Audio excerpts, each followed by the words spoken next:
Onde existe amor, Deus aí está. Uma história de Leon Tolstói, ilustrado por Lorena Schilpe.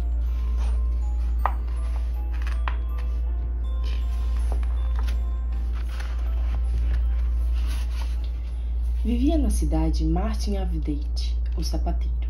Ele morava num porão que tinha uma única janela que abria para a rua. Pela janela baixa, podia ver as pessoas passando, mas delas enxergava somente as pernas. Martin Avedite, no entanto, conhecia as pessoas pelo calçado. Fazia muito tempo que vivia naquele lugar e tinha muitos conhecidos. Era raro surgir algum par de calçados dos arredores que não tivesse passado uma ou duas vezes por suas mãos. Uns para trocar o solado, outros para remendar, outros ainda para costurar e, vez ou outra, fazer novas pontas. Frequentemente ele via os frutos de seu trabalho passando pela janela. Serviço havia bastante, pois Avedite trabalhava muito bem. Usava bom material, não cobrava mais e mantinha a palavra. Quando podia cumprir o prazo, pegava o trabalho. Se não podia, não enganava e avisava antes. Todos conheciam Avedite e não lhe faltava serviço. Sempre foi uma boa pessoa, mas com a idade passara a preocupar-se com a própria alma e a aproximar-se mais de Deus. Quando Martin ainda morava na casa do patrão, faleceu sua esposa deixando-lhe um garoto de 3 anos. Havia tido outros filhos, mas nenhum deles sobrevivera. No início, Martin quis entregar o menino para a irmã na aldeia. Depois ficou com pena. Pensou: vai ser duro para o meu capitosca viver numa família estranha. Vou ficar com ele. Então, Avedite deixou a casa do patrão e foi viver com o filhinho, num quarto. Mas Deus não lhe concedeu sorte com os filhos. Mal o garoto havia crescido e começado a ajudar o pai, uma alegria só. Uma doença o apanhou. O menino teve febre por 1 semana e morreu. Martin sepultou o filho e ficou desesperado. Tão desesperado que passou a reclamar de Deus. Foi tomado de uma tristeza tal que por diversas vezes pedia a Deus a morte, repreendendo-o por ter levado um único e amado filho, em vez de levar a ele um velho. Avedite parou até de ir à igreja. Certa vez, passou pela casa de Avedite um velhinho, conterrâneo seu, vindo do mosteiro Troitsa, e que já andava pelo mundo havia 8 anos. Passaram a conversar, e Avedite começou a queixar-se de sua infelicidade. Nem tenho mais vontade de viver, desabafou ele. Só quero morrer. É a única coisa que peço a Deus. Tornei-me agora uma pessoa sem esperanças. Então o velhinho lhe falou: não fale assim, Martin. Não podemos julgar as ações de Deus. As decisões não cabem a nós, mas a providência divina. Deus designou ao seu filho morrer e a você viver. Isso significa que assim é melhor. Quanto a seu desespero, ele decorre do fato de você querer viver em função de sua própria felicidade. Mas para que viver então? Perguntou ele. O velhinho respondeu: deve-se viver para Deus, Martin. É Ele quem dá a vida. Deve-se então viver para Ele. Assim que passar a viver para Deus, você não vai mais sofrer com nada e tudo lhe parecerá fácil. Martin pensou um pouco e disse: como se vive para Deus?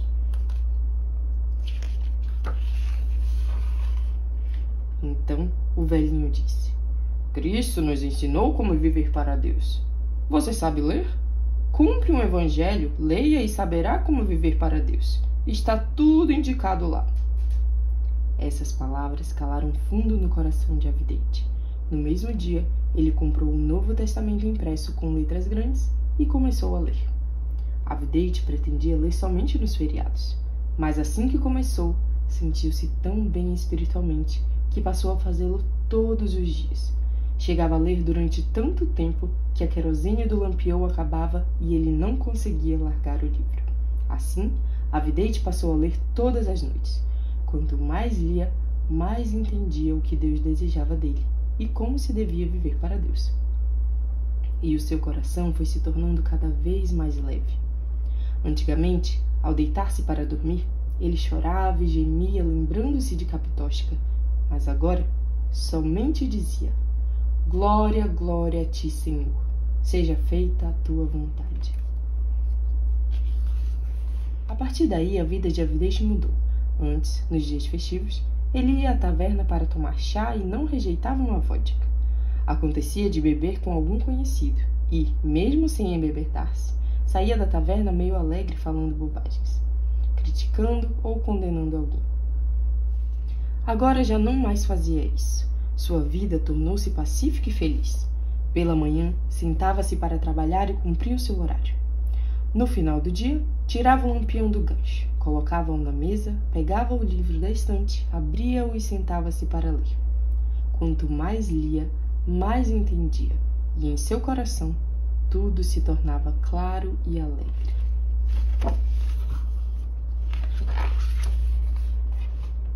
Um dia, Martin leu demais e acabou esquecendo-se da hora. Estava lendo o Evangelho de Lucas e, no capítulo 6, deparou-se com os versículos 29 a 31. A quem te ferir numa face, oferece a outra. A quem te arrebatar a capa, não recuses a túnica. Dá a quem te pedir e não reclames de quem tomar o que é teu. Como quereis que os outros vos façam, fazei também a eles. Leu também os versículos 46 a 49, em que o Senhor diz: Por que me chamais Senhor, Senhor, mas não fazeis o que eu digo? Vou mostrar-vos a quem é comparável todo o que vem a mim, escuta as minhas palavras e as põe em prática. Assemelha-se a um homem que, ao construir uma casa, cavou, aprofundou e lançou o alicerce sobre a rocha. Veio a enchente, a torrente deu contra essa casa, mas não a pôde abalar, porque estava bem construída.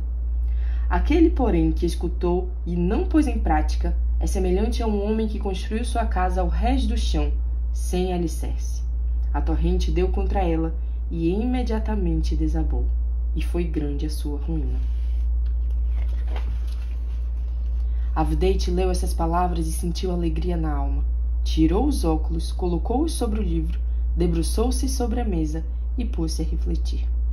Começou a comparar a sua vida com as palavras que tinha lido. Pensava consigo mesmo: será que a minha casa está sobre a rocha ou sobre a areia? Ainda bem que está sobre a rocha. Parece tudo fácil quando estou sentado aqui. Parece que fiz tudo o que Deus mandou. Mas, logo que me distraio, peco novamente.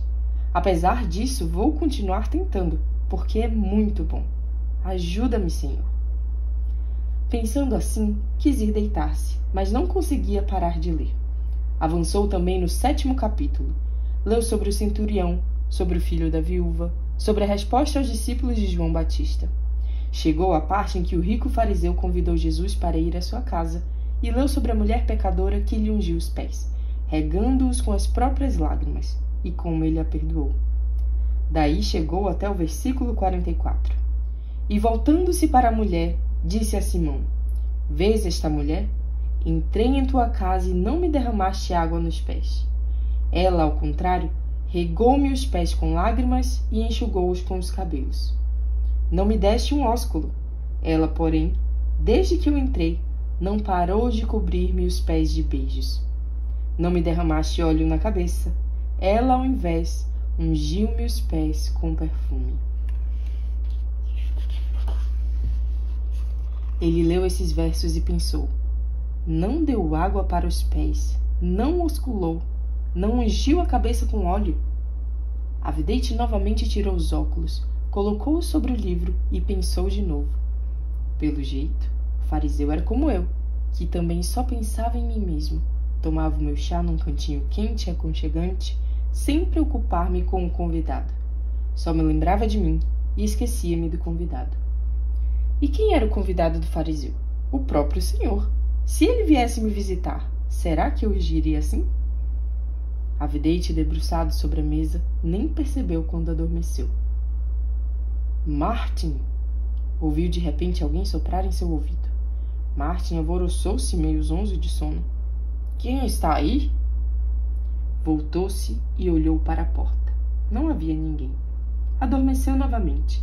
De súbito, ouviu nitidamente: Martin!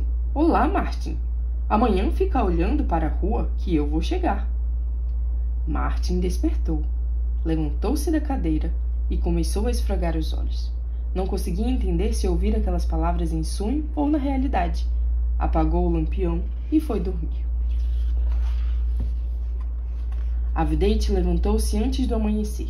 Orou a Deus, acendeu o fogão, colocou para esquentar a sopa de repolho e a caixa. Acendeu o samovar, vestiu o avental e sentou-se junto à janela para trabalhar. Ficou sentado, refletindo sobre o que acontecera no dia anterior. Algumas vezes pensava que tudo fora uma ilusão, e em outras, que realmente ouvira a voz. Bem, pensou, isso acontece. Ficou sentado próximo à janela, menos trabalhando e mais olhando através dela, e quando passava alguém usando calçados desconhecidos, ele procurava abaixar-se para ver também o rosto da pessoa. Passou o zelador calçando botas novas de feltro, passou o carregador de água, depois parou junto à janela um velho soldado de tempos de Nicolau I, usando surradas e remendadas botas de feltro e carregando uma pá. A vidente reconheceu-o pelas botas. O velho se chamava Stepanit. Morava de favor na casa do mercador vizinho e tinha por obrigação ajudar o zelador. Stepanit começou a limpar a neve em frente à janela de Avidente. Esse o olhou e voltou para o seu trabalho. Pelo jeito, estou ficando bobo depois de velho.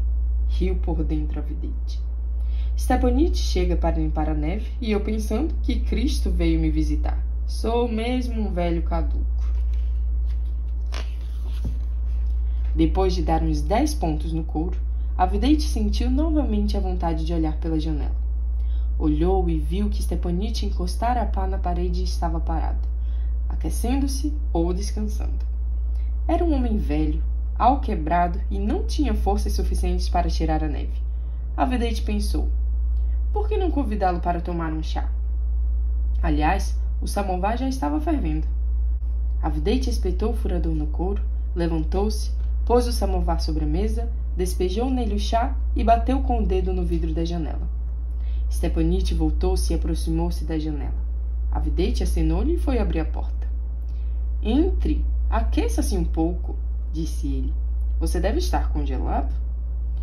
Graças a Deus! Eu já estava até com dor nos ossos, agradeceu Stepanit. Ele entrou, espanou a neve, começou a limpar os pés para não sujar o chão, mas cambaleou. Não precisa limpar, eu limpo depois. Entre e sente-se, disse a vidente. Venha tomar o chá.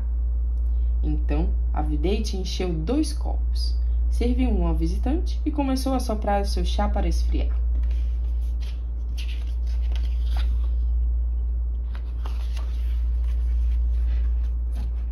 Stepanit tomou todo o seu chá, virou o copo com o fundo para cima, entre os russos, sinal de que está satisfeito.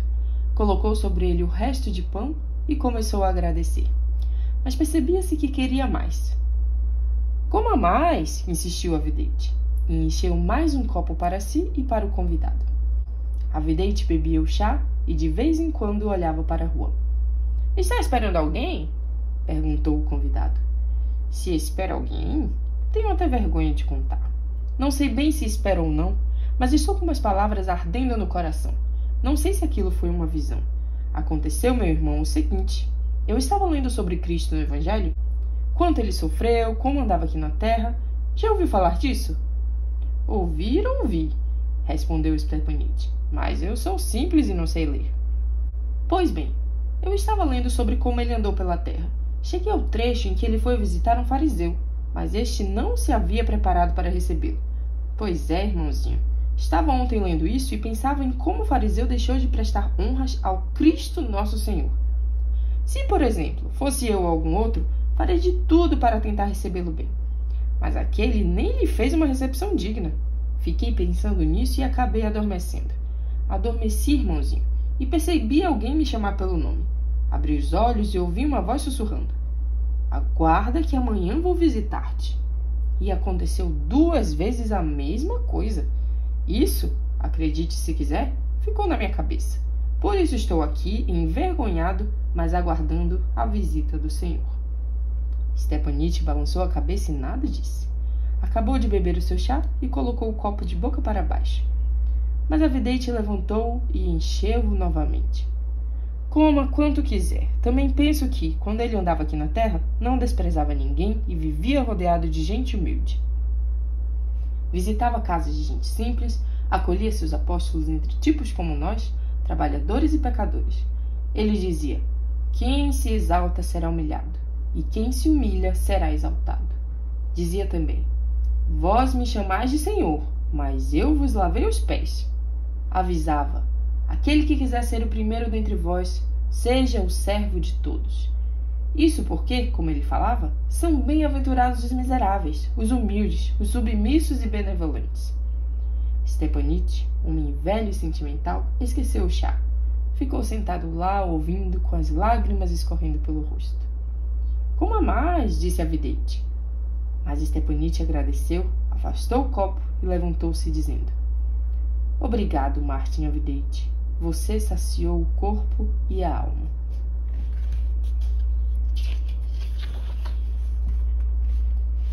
Seja sempre bem-vindo. Venha me visitar outra vez, ficarei contente em recebê-lo, respondeu a vidente. Stepanite foi embora. Martin serviu-se do resto do chá, bebeu, guardou a louça e sentou novamente junto à janela para trabalhar, para costurar o salto. Foi costurando e olhando pela janela, aguardando Cristo e só pensando nele e em suas obras, com a cabeça cheia de frases de Jesus. Passaram 2 soldados, um usando botas do exército e o outro com as suas próprias.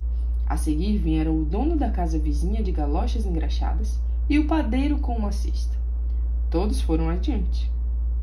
Depois parou perto da janela uma mulher com meias de lãs e sapatos rústicos de roça. Ela passou e parou junto à parede. A vidente esgueirou-se, examinou-a da janela e viu que era uma desconhecida, mal vestida e com uma criança no colo.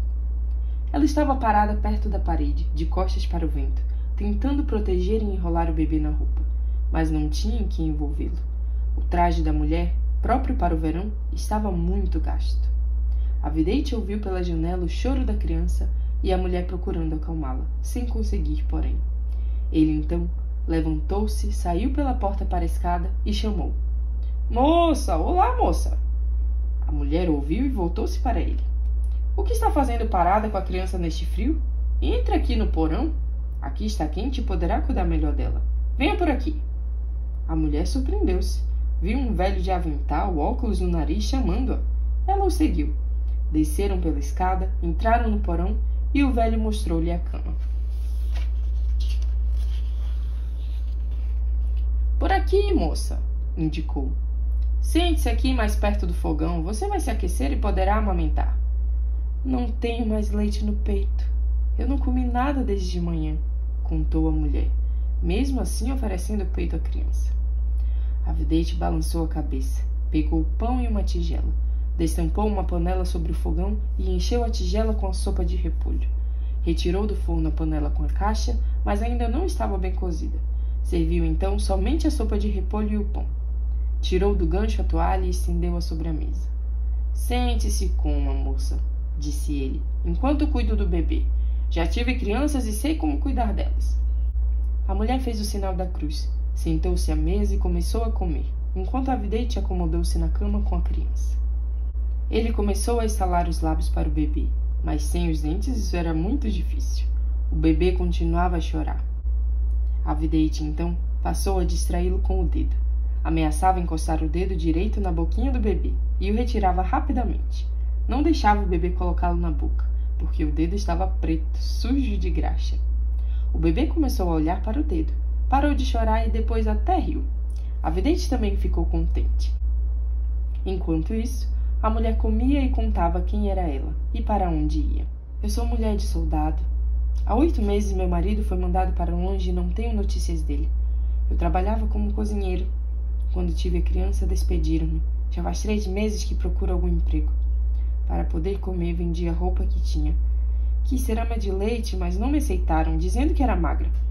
Fui até a casa da mulher de um mercador, na vila onde morava minha avó, e ela prometeu me empregar.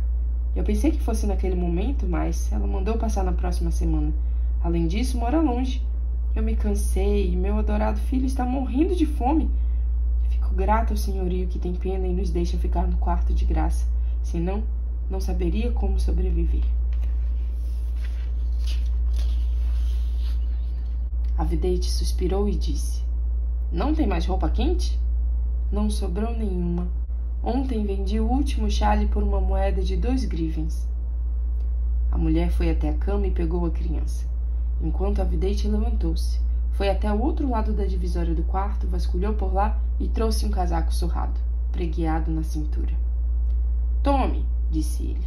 Está gasto e velho, mas serve para agasalhar. A mulher olhou para o casaco e depois para o velho, pegou o casaco e começou a chorar. A vidente se virou e, retirando debaixo da cama um pequeno baú, procurou algo nele e novamente se sentou em frente à mulher. Então ela falou: Deus o abençoe, avôzinho. Com certeza o Senhor me mandou até a sua janela, ou meu filho teria congelado. Quando saí de casa fazia calor, e veja agora como está frio lá fora. Além disso, Deus fez com que você me visse pela janela e se apiedasse de mim. A vidente sorriu e disse: Foi isso mesmo que ele fez. Mas, moça, eu não olhava à toa pela janela. Martin passou a contar à mulher o seu sonho, e como ouvira a voz que prometia que o Senhor viria visitá-lo. Tudo pode acontecer? Disse a mulher. Em seguida levantou-se, vestiu o casaco, embrulhou nele a criança e começou a se despedir, agradecendo novamente à vidente.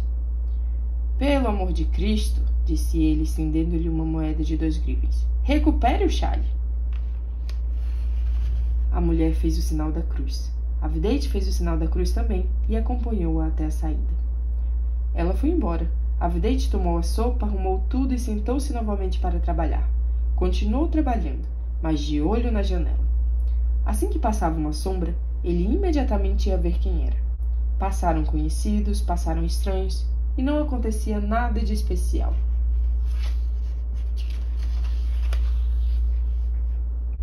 De repente, a vidente viu que em frente à sua janela havia parado uma velha, uma vendedora ambulante. Ela carregava uma cesta com maçãs. Na cesta havia poucas maçãs, pois a velha parecia ter vendido quase tudo. Ela trazia no ombro um saco com pedaços de madeira, apanhados talvez em alguma construção, e levava-os para casa. O saco deve ter pesado sobre seu ombro e ela quis colocá-lo no outro ombro. Pôs o saco sobre o parapeito, apoiou a cesta com as maçãs em uma pequena coluna e começou a chacoalhar o saco para ajeitar melhor os pedaços de madeira. Enquanto chacoalhava, surgiu do nada um garoto de boné rasgado, apanhou uma maçã e tentou fugir. Mas a velha o percebeu a tempo. Voltou-se e agarrou o pequeno pela manga. O garoto debateu-se querendo escapar, mas a velha segurou-o com as 2 mãos, deu um safanão no boné e pegou-o pelos cabelos. O garoto começou a gritar e a velha a praguejar. A vidente nem teve tempo de dar mais um ponto no couro. Jogou tudo no chão, correu para a porta e até tropeçou na escada, deixando cair os óculos. Saiu para a rua, a velha puxava o pequeno pelos cabelos, praguejando e querendo levá-lo à polícia. O menor debatia-se e contestava. Eu não peguei nada, dizia. Por que está me batendo? Me solta! A vidente foi apartá-los, pegou o garoto pela mão e disse. Deixe-o ir, vovó. Perdoe-lhe pelo amor de Cristo. O perdão que eu vou dar, ele vai demorar para esquecer. Vou levar este safado à polícia. A vidente começou a implorar-lhe. Deixe-o ir, vovó, disse. Ele não vai mais fazer isso. Deixe-o ir, pelo amor em Cristo. A velha largou e o garoto quis fugir, mas a vidente segurou-o. Peça perdão à vovozinha. Peça perdão à vovozinha, disse ele. E nunca mais faça isso, pois eu vi você pegar a maçã. O menino começou a chorar e a pedir perdão. Assim está bem. Agora tome aqui esta maçã. Então a vidente pegou da cesta uma maçã e deu ao menino. Eu pago, vovó, disse ele à velha. Você vai acabar mimando esses safados, disse a velha. Eles precisavam de um corretivo tal que não conseguissem sentar-se por uma semana. Ah, vovó, disse a vidente. Esse é o nosso jeito, mas o jeito de Deus é diferente. Se ele merece ser surrado por uma maçã, imagine o que nós merecemos pelos nossos pecados. A velha calou-se. Então, a vidente contou-lhe a parábola do patrão que perdoou a um devedor uma grande dívida, e esse devedor saiu e começou a pressionar um homem que também lhe devia, só que uma soma menor. A velha ouviu tudo e o garoto também ficou parado, atento. Deus mandou perdoar, disse a vidente. Senão, também não seremos perdoados. Perdoar a todos e ainda mais aos inocentes. A velha balançou a cabeça e suspirou. Está certo, disse ela, mas esses garotos estão muito sem vergonha. Pois nós, velhos, devemos ensiná-los, disse a vidente. Também acho, disse a velha. Eu própria tive 7 filhos e só me restou uma filha. Então ela passou a contar que morava na casa da filha e a falar sobre seus netos. Veja, disse ela. Já nem tenho mais forças, mas continuo trabalhando. Tenho pena dos meus netos, que são maravilhosos. Quando chego em casa, ninguém me recebe como eles. A Axiuta não sai de perto de mim e fica dizendo: Vovozinha querida, vovó do coração. Emocionou-se a velha. Bem, isso é coisa de criança. Deus o guarde, disse a velha, referindo-se ao menino. Quando ela quis levantar o saco de madeira para colocá-lo sobre o ombro, o garoto aproximou-se e disse: Deixe que eu leve, vovó. É meu caminho. A velha balançou a cabeça e colocou o saco sobre as costas do menino. Então, eles seguiram juntos rua abaixo. A velha até se esqueceu de cobrar a maçã de vidente. Este ficou parado, olhando-os afastarem-se e ouvindo-os conversar sobre algo. A vidente acompanhou-os com o olhar e voltou para casa. Encontrou os óculos na escada e viu que não se haviam quebrado. Apanhou o furador do chão e sentou-se novamente para trabalhar. Trabalhou um pouco, mas logo começou a não acertar os furos. Viu que lá fora passava o encarregado da iluminação da rua para acender os lampiões dos postes. Acho que está na hora de acender a luz, pensou ele. Acendeu o seu lampião, pendurou-o perto e voltou ao seu trabalho. Terminou o conserto de um sapato, examinou-o de todos os lados e ficou satisfeito. Guardou as ferramentas, limpou o resto de couro, recolheu as escovas, formas e furadores, pegou o lampião, colocou-o sobre a mesa e tirou o evangelho da estante. Ele pretendia abrir o livro na parte em que havia parado no dia anterior e que marcara com um pedaço de couro, mas o livro abriu-se em outra parte. Assim que a vidente abriu o evangelho, lembrou-se imediatamente do sonho do dia anterior. Mal lhe veio essa lembrança, pareceu-lhe que alguém se mexia atrás dele. A vidente olhou para trás e viu que no canto escuro estavam paradas várias pessoas, e ele não conseguia distinguir quem eram. Então, uma voz sussurrou-lhe ao ouvido. Martin! Ei, Martin! Não me reconheceste? Reconhecer quem? Balbuciou a vidente. A mim? Disse a voz. Esse era eu. Então, do canto escuro, apareceu Stepanite. Ele sorriu e dissipou-se como uma nuvem, desaparecendo. Essa também era eu, disse a voz. Do canto escuro surgiu a mulher com a criança. Ela sorriu para ele, o bebê riu, e eles também desapareceram. Mesmo eles, era eu, disse a voz. Do mesmo canto apareceram a velha e o garoto com a maçã. Ambos sorriram e também desapareceram. A vidente sentiu a alma regozijar-se, fez o sinal da cruz, colocou os óculos e começou a ler o evangelho na parte onde este se abrira. No início da página leu: Pois tive fome e me deste de comer, tive sede e me deste de beber, era forasteiro e me recolhestes. No fim da página leu mais: Cada vez que o fizestes a um desses meus irmãos mais pequeninos, a mim o fizestes. A vidente, então, compreendeu que o sonho não o enganara. Naquele dia, o Salvador realmente viera visitá-lo, e ele, com certeza, o recebera bem.